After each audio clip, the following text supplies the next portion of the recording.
Hello mga ka-YouTubers natin, at ito nga, nakapag-ipon na tayo ng ating pera na pang-open account natin. Ito ay galing sa ating sa ating tindahan. Nakailan din tayo, kaya isi-save na natin siya at mag-open tayo ng ating bagong account. At ito nga yung nakolekta ko doon sa ating naipon. Ito na nga siya at binuo ko na. Medyo kulot-kulot pa rin yung ating buwan kasi pinold ko siya ng ganito yung pinold ko sa kanya, kaya nung pagkakuha natin sa kanya ay kulot-kulot, kaya medyo pinutuloy pa natin. At magkakano ba yung ating naipon sa loob ng 2 buwan?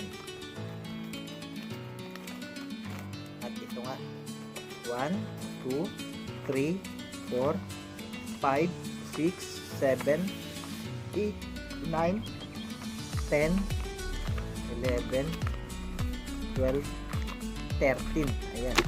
At nakapag-ipon nga tayo ng 13,000 sa loob ng 2 buwan. Kaya i-open account na natin siya. At sabi nga kanina sa bangko na kailangan lamang ng 2 valid ID para makapag-open ng account. Ayan. At ngayon ay pupunta na tayo dahil sa limit lang kasi yung parang pwedeng mag-open ng account ngayon, at hindi nga sila tumatanggap ng maraming tao ngayon doon na mag-open ng account. Limited lang, sabi sa akin nung security guard na napagtanungan ko. At ang kailangan lang natin ay 2 valid ID. Yun lamang yung requirements ng pag-open ng account. At ang pinaka minimum na open sa bank book ay 10,000. Sa ATM naman ay 2,000 yung pag-open ng account. At ito kasi kagandahan kapag ka talagang nagtitindahan ka ay sinasabayan mo rin ng pag-iipon. Katulad ko, ganun ang ginagawa kong diskarte. Tuwing gabi ay kumukolekta ako ng pera dito sa aking tindahan at sinisave ko doon. Ito yung personal na savings ko, yung tinatawag natin personal savings, kasi iba pa yung savings nitong tindahan kasi talagang meron pa tayong tinatabi para sa ating mga bagong paninda. Kaya ito yung nakolekta natin sa loob ng 2 buwan, ang 13,000 pesos. At ito na ngayon gagamitin natin na pang open ng account natin, guys. Ayan. Kaya habang maaga at meron naman kayong kaya nyo naman mag-ipon sa pera nyo na galing sa tindahan, ay mag-ipon kahit na maliit, kasi ito ay malaking tulong sa atin. In case na meron tayong pagkagastusan ay meron tayo kaagad na makukuha. Yun yung kagandahan lang kasi, kaya talaga pinagpupursigihan ko din na mapalaki ito at makakuha rin tayo ng ating pang savings na pera. Ayan guys, ito yung ating mga magandang naging diskarte, kasi talaga namang ako din ay natutuwa kasi kahit papaano nakakapag-ipon tayo ng pera at nai-improve pa rin natin itong ating tindahan. At ito nga, ituturo ko sa inyo kung paano ako nakapag-ipon ng pera. Ang ginagawa ko kasi ay binibilang ko yung ating kita ngayon o yung napagbentahan, at kinukuha natin yung 10% ng ating napagbentahan. Ibig sabihin yun na yung ating pinakatubo.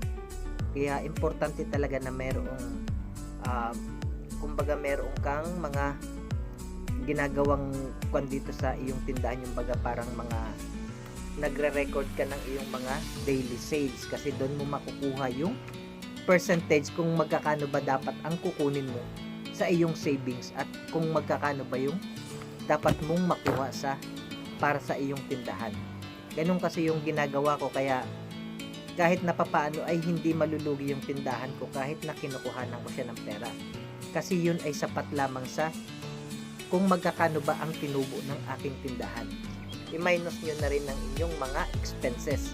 Ganun lamang yung aking naging diskarte, kaya nakakapag-ipon ako ng pera. Kaya kung gusto nyo rin makapag-ipon ay madali lamang yung gawin. Everyday lang talaga kailangan mong mag-record ng daily sales, at yun nga yung bibilangin mo kung magkakano yung dapat mong itago. Ayan guys, kasi mas maganda na meron talaga tayong sinisave para in case na may pangangailangan o may pagkakagastusan ay meron tayong madudukot. Ayan guys, at ipapakita ko sa inyo mamaya yung ating mau-open ng account. Ayan.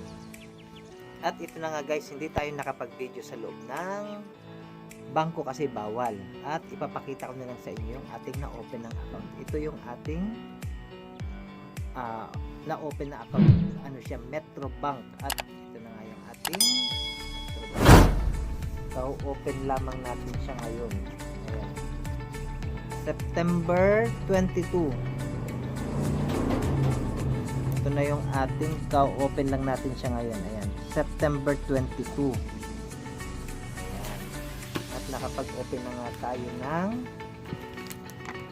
may laman na siyang ito na yung ating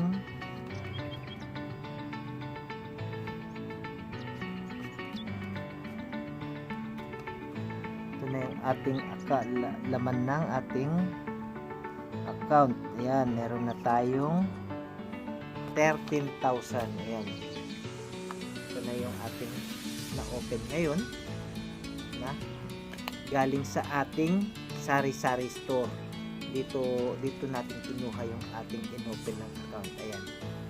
Dahil sa medyo maganda rin yung takbo ng ating pagsasari-sari store, kaya medyo nakakapag-save din talaga tayo at napaka-importante rin na mayroon tayong savings. Yan din yung natutunan ko na kailangan natin mag-save pa habang kumikita tayo, kasi ito rin yung magagamit natin kapag lumubog yung tindahan natin o makakatulong ito sa pagbangon natin ulit. At kung hindi naman ito lumubog at meron kang binabalak pang ibang negosyo, ay ito rin yung tutulong sa atin, yung ating savings na ito. Ayan. Sa halagang 10,000 pesos ay makakapag-open ka na ng passbook mo. Sa ATM naman ay 2,000 pesos para makapag-open ka ng passbook, at kailangan mo lang ng government ID, yung valid ID galing sa ating gobyerno tulad ng license. Pero yung PhilHealth ay hindi nila ina-allowed. Ayaw nilang tanggapin yung PhilHealth kasi malay ko ba kasi gobyerno din naman yun at hindi din naman nila ina-allowed yung PhilHealth ID. Yan guys. At salamat na naman sa pagsama sa akin sa bagong vlog na to, at ito nga yung ating vlog tungkol sa ating naipon na pera at inilagay na nga natin siya sa bangko. Kasi dapat last month ko pa siya ilalagay sa bangko, pero medyo kulang pa rin at nakapag-ipon pa nga tayo ng konti, at dito na nga yung ating pera ngayon. Ayan guys, maraming salamat sa pagsama sa akin. Thank you, at sana makapag-ipon din kayo at makapag-open din kayo ng account nyo. Ayan, salamat guys.